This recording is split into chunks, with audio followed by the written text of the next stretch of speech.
Bismillahirrahmanirrahim. In this video lecture, I am going to discuss chapter number 14 of class 10th, and the topic that I am going to teach you is about methods of asexual reproduction. Previous lectures के अंदर हमने binary fission, fragmentation और बर्डिंग के process को study किया था।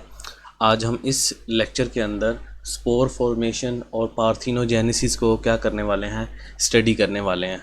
अच्छा, आइए डिस्कस करते हैं स्पोर फॉर्मेशन को। स्पोर फॉर्मेशन कैसे होती है और किन ऑर्गेनिजम्स के अंदर होती है।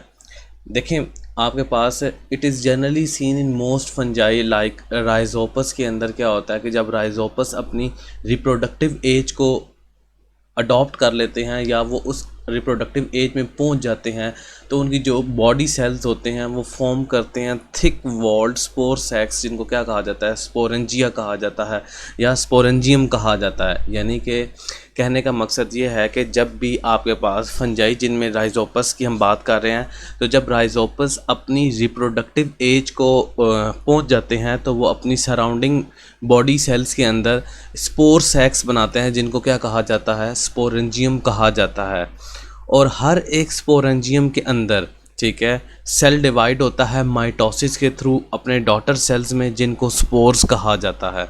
यानी कि स्पोर फॉर्मेशन जब हो रही होती है, यानी कि जब स्पोर फॉर्मेशन हो रही होती है या स्पोरेंजियम जब आउटर लेयर पे बनता है राइजोपस के, तो उसके इनसाइड हर स्पोरेंजियम में सेल माइटोसिस के थ्रू मैनी टाइम्स डिवाइड होता है और अपने डॉटर सेल्स बनाता है, जिनको क्या कहा जाता है, स्पोर्स कहा जाता है। ठीक है, अब ये जो स्पोर्स होते हैं, ये जो आपके पास स्पोर्स होते हैं, हर एक स्पोर्स कवर होता है थिक वॉल से, जिसको क्या कहा जाता है, सिस्ट कहा जाता है।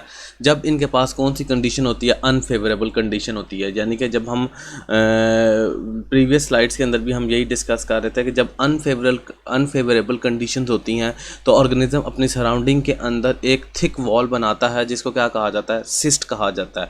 और जब ये स्पोरेंजियम मैच्योर हो जाता है, ठीक है, तो ये बर्स्ट हो जाता है और रिलीज़ कर देता है अपने स्पोर्स। ठीक है, और अंडर फेवरेबल कंडीशन जब आएंगी तो ये स्पोर जर्मिनेट करके एक नया क्या बना देगा, राइजोपस बना देगा। यानी कि इस प्रोसेस के अंदर क्या हुआ, पहले हम स्पोर फॉर्मेशन डिस्कस कर रहे थे, इसके अंदर हमने बात की फंजाई की। फंजाई में हमने एक एग्जांपल ली राइजोपस की, क्योंकि राइजोपस एक फंजाई है। ठीक है, जब राइजोपस अपनी रिप्रोडक्टिव एज को पहुंचता है तो उसकी जो बॉडी सेल्स होते हैं, ये आपको नज़र आ रहे हैं, ये सारे जो बॉडी सेल्स हैं आपके पास, ये थिक वॉल बरसैक्स बनाते हैं, जिनको स्पोरेंजिया या स्पोरेंजियम कहा जाता है।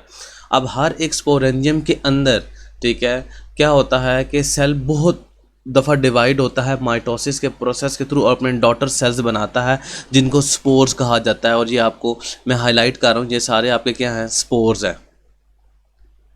अब जब ये स्पोर्स अनफेवरेबल कंडीशन में अपनी सराउंडिंग में एक थिक वॉल बनाते हैं, जिनको क्या कहा जाता है, सिस्ट कहा जाता है। ठीक है, और जब फेवरेबल कंडीशन आती हैं तो ये ब्रस्ट हो जाते हैं। ठीक है, यानी कि जब ये ब्रस्ट होते हैं, मैच्योर होते हैं और क्या करते हैं, अपने स्पोर्स को रिलीज़ कर देते हैं। और जब फेवरेबल कंडीशन आती है तो हर एक स्पोर्स जर्मिनेट करके एक न्यू राइजोपस बना देता है। क्योंकि इसमें स्पोर्स आउटसाइड द बॉडी बन रहे हैं, इस वजह से इनको एक्सोस्पोर्स कहा जाता है।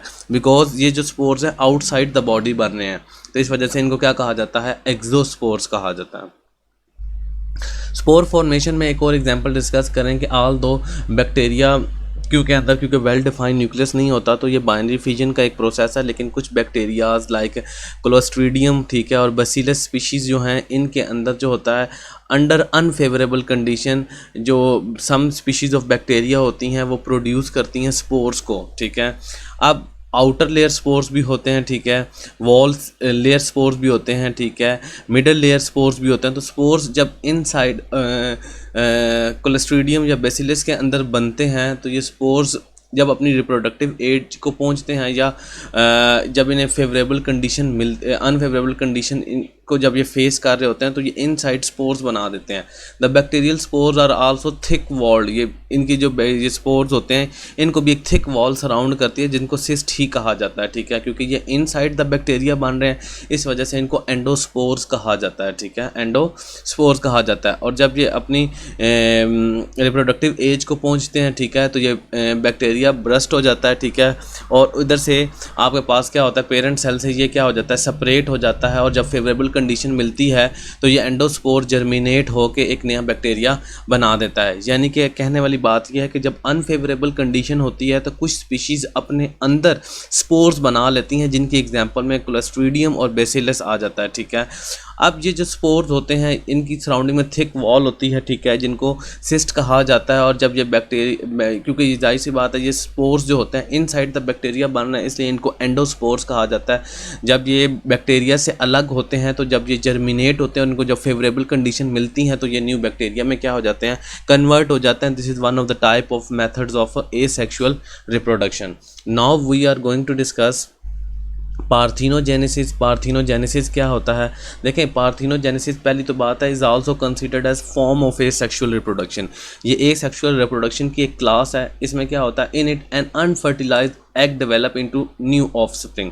अब इसमें क्या होता है कि कुछ एग्स होते हैं, ठीक है, वो अनफर्टिलाइज्ड रह जाते हैं और उससे एक नया ऑफस्प्रिंग बनता है जो किस टेक्निक से बनता है पार्थिनोजेनेसिस की टेक्निक से बनता है, जो one of the method of asexual reproduction है। इनमें किस किसी एग्जांपल आ जाती है, फिशेस आ जाती हैं, फ्रॉग्स आ जाते हैं, ठीक है, और इंसेक्ट्स आ जाते हैं। ये पार्थिनोजेनेसिस के प्रोसेस से क्या करते हैं अपने न्यू वंस को प्रोड्यूस करते हैं, ये ऑफस्प्रिंग्स को क्या करते हैं प्रोड्यूस करते हैं।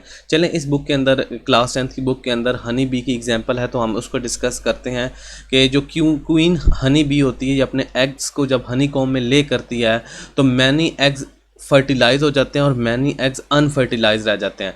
तो जो एग्स अनफर्टिलाइज रह जाते हैं वो डेवलप करते हैं हैप्लॉइड मेल जिनको ड्रोन्स कहा जाता है बाय पार्थिनोजेनेसिस। यानी कि जब हनी कॉम्ब अपने एग्स को हनी बी जब हनी कॉम्ब के अंदर अपने एग्स को ले करती है तो जो एग्स अनफर्टिलाइज रह जाते हैं और वो डेवलप होते हैं फिर हैप्लॉइड मेल जिनको ड्रोन्स कहा जाता है बाय पार्थिनोजेनेसिस।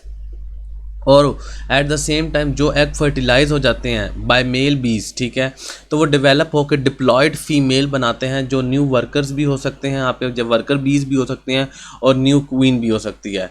इस के फ्लो शीट के अंदर आप देखिएगा कि आपके पास ये एक मेल बी है, ठीक है, जब ये माइटोसिस परफॉर्म करेगा तो इसके स्पर्म सेल्स की एरो की डायरेक्शन शो की गई है। ये क्वीन है। क्वीन मियोसिस के थ्रू 2 स्टेजेस से गुजरेगी। देखें, मियोसिस जब होगी तो एग सेल्स जब वो हनी कॉम्ब में ले करेगी तो जो मियोसिस के थ्रू जो एग्स अनफर्टिलाइज आ जाएंगे और जिनमें फर्टिलाइजेशन नहीं होगी वो पार्थिनोजेनेसिस के थ्रू ड्रोन्स बना देंगे जिनको हैप्लॉइड मेल्स कहा जाता है। यानी क्वीन जब आपके पास मियोसिस करेगी यानी अपने एग्स को ले करेगी हनी कॉम्ब के अंदर, तो जब उन एग्स में अगर फर्टिलाइजेशन नहीं होगी तो पार्थिनोजेनेसिस के थ्रू वो ड्रोन्स बना देंगे।